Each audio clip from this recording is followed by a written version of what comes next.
ಓಂ ಗಂಗಣಪತಯೇ ನಮಃ. ಶ್ರೀ ಗುರುಭ್ಯೋ ನಮಃ.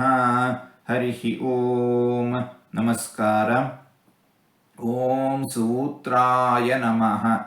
ಕರ್ಮಾನುಸಾರ ಯೋಗ್ಯತಾನುಸಾರ ಭಕ್ತರ ಕಷ್ಟಗಳನ್ನು ಪರಿಹರಿಸುವವನು ಭಗವಂತ. ಭಗವಂತನ ಪ್ರೇರಣೆಯಂತೆ ಸಂಕಲ್ಪದಂತೆ ಇಚ್ಛೆಯಂತೆ ಸಕಲವೂ ನಡೆಯುತ್ತದೆ. ಸಕಲವನ್ನು ಸರ್ವವನ್ನು ಸರ್ವರನ್ನು ತನ್ನ ನಿಯಂತ್ರಣದಲ್ಲಿ ಇಟ್ಟುಕೊಂಡಿರುವವನು ಭಗವಂತ.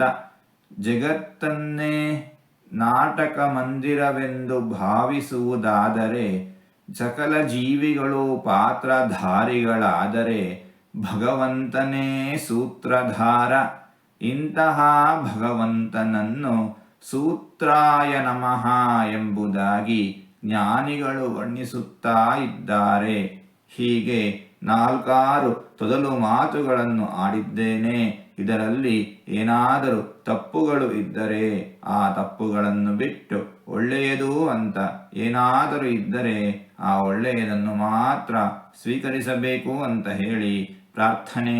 ಈ ನುಡಿಗಳನ್ನೆಲ್ಲ ಆಡಿಸಿದ ಭಗವಂತನಿಗೆ ಸರ್ವವೂ ಸಮರ್ಪಿತ. ಸರ್ವಂ ಶ್ರೀಕೃಷ್ಣಾರ್ಪಣಮಸ್ತು.